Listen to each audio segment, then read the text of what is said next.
اعوذ باللہ من الشیطان الرجیم بسم اللہ الرحمن الرحیم کل نفس ذائقۃ الموت. یاد دہانی کرانے آئے ہیں بھائیوں. کوئی نئی بات نہیں ہے، انسان دنیا میں آتا ہے ذرا مشغول ہو جاتا ہے.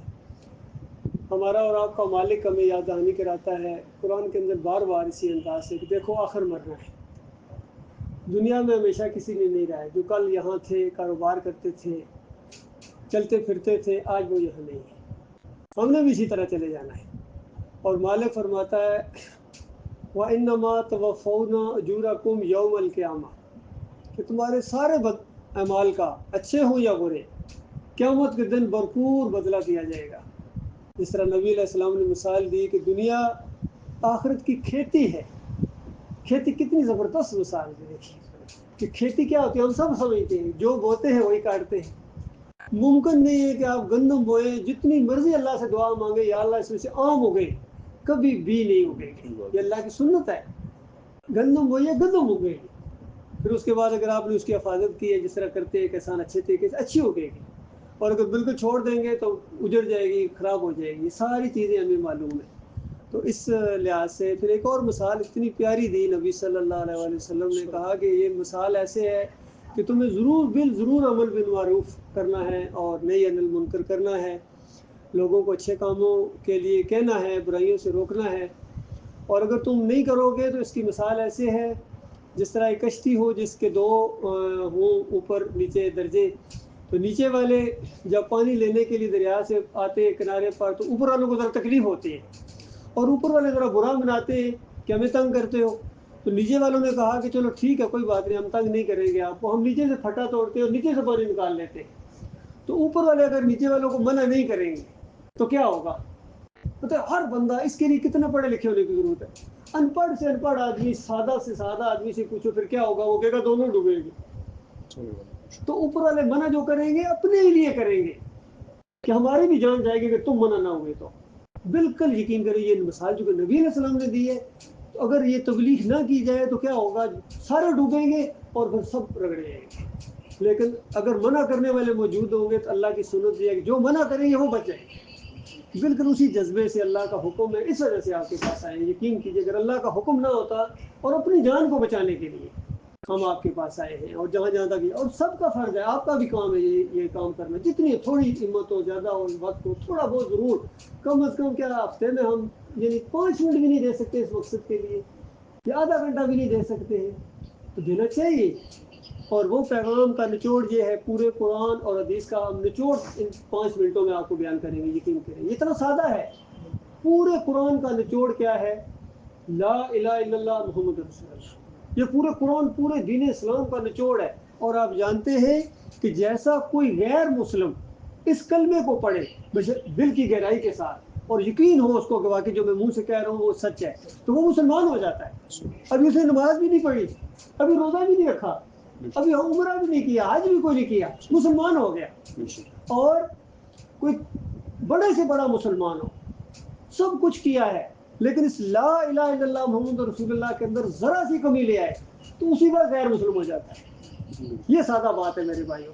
لیکن افسوس یہ ہے کہ آج اکثریت ان مسلمانوں کی اس کلمے کے اوپر غور نہیں کرتے.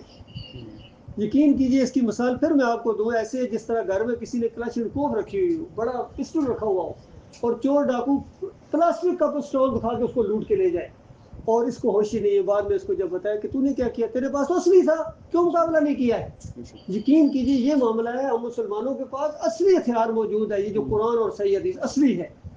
یقین کیجئے ایٹم بم سے بڑی طاقت ہے اس لا الہ الا اللہ کے اندر، بشرطے کہ اس کو کوئی چلائے. تو بڑے سے بڑا ہتھیار اگر آپ کے پاس، اگر آپ چلاتے ہی نہیں ہے تو بےمانی ہے. چلانے سے وہ اپنی کارکردگی دکھائے گا نا. تو لا الہ الا اللہ کا ہتھیار کو چلاؤ کہ اللہ کے علاوہ کوئی معبود نہیں ہے، کوئی داتا دستگیر مشکل کی ساجی تروا نہیں ہے. یہ جتنی پکارے لگاتی ہیں اللہ کے علاوہ، جتنی پکارے لگائی جاتی ہیں، یہ قرآن کا انکار ہے.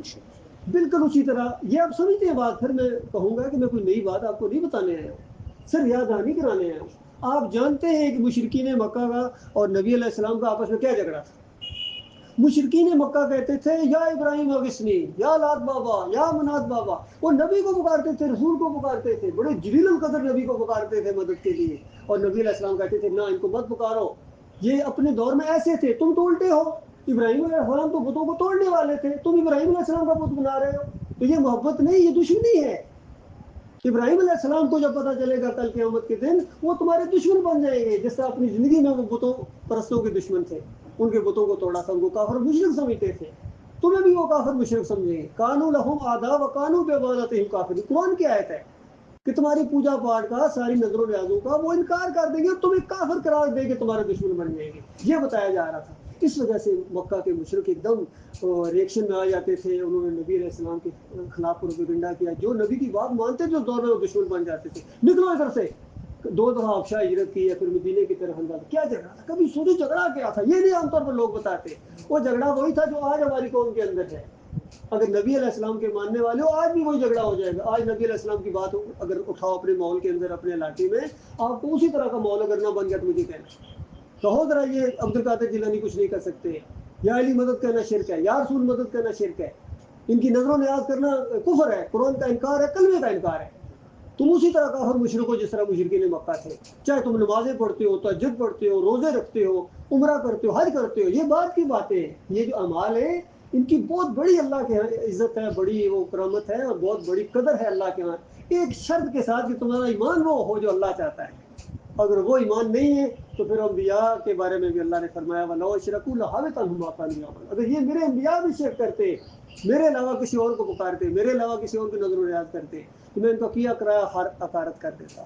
میرے بھائیوں دیکھو یہ رمضان کا مہینہ گزرا ہے، کتنا ایک دینی ماحول بھی ہے، لوگ کتنا خرچ بھی کرتے ہیں، افطاریاں کراتے ہیں، ایک دوسرے کو معاف بھی کرتے ہیں، عام طور کے اوپر رنجشیں دور کر دیتے ہیں، لیکن اپنے مالک کو راضی نہیں کرتے جس سے مالک خوش ہوتا ہے۔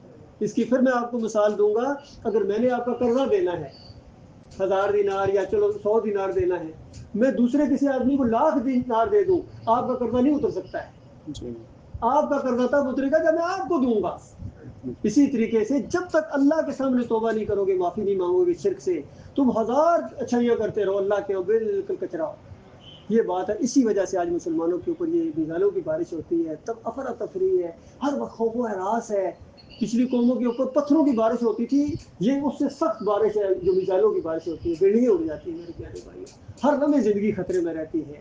یہ کیوں ہے؟ اللہ تو اپنے بندوں پر مہربان ہے، لیکن جب بندے ہی اسی کے نہ رہے، بندے ہی اس کو چھوڑ کر کسی اور کے سامنے جھکے، اور عام زندگی کے اندر آپ نے دیکھا کس قدر یہ دنیا کے اندر، دنیا داری کے اندر یہ گم ہے، آخرت کا نہ کسی کو شوق ہے، جنت کا نہ شوق نظر آتا ہے، نہ جہنم کا خوف نظر آتا ہے۔ اور حقیقی بات یہ ہے کہ زندگی کے بعد اصل معاملہ شروع ہو جائے گا، بھرپور بدلہ دیا جائے گا۔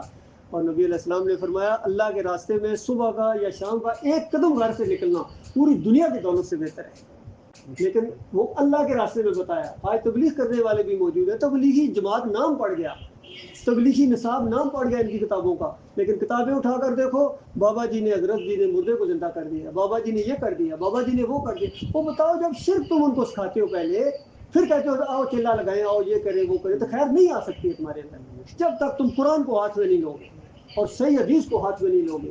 ہمیشہ عام طور پر کہتے ہیں آؤ جی مسجد میں قرآن اللہ اور اللہ کے رسول کی بات ہوگی، ایک بندہ سنتا ہے چلو یار اللہ اور رسول کی بات سن لیتے، وہاں جاتے وہ زکریا صاحب کا نصاب کھول دیتے، کوئی فیضان سنت کھول دیتے، کوئی اپنی کتاب کھول دیتے۔ اللہ کی کتاب ہاتھ میں رکھو، پتہ چلے کہ اللہ کی کتاب کیا کہتی ہے، اور آج تمہارے عقیدے کتنے اس کے خلاف ہیں۔ میرے پیارے بھائی یاد دہانی کرانے کے لیے کہ ووٹ اور نوٹ چندے کی کبھی اپیل نہیں کریں گے، صرف اتنی بات ہے کہ اپنے آپ کو اور اپنے اہل و عیال کو جہنم کی آگ سے بچا لو۔ آج موقع ہے، یہ موقع اگر ہاتھ سے نکل گیا تو دوبارہ کبھی موقع نہیں ملے گا۔ اللہ تعالیٰ ہم سب کو غور و فکر کرنے کی توفیق عطا فرمائے۔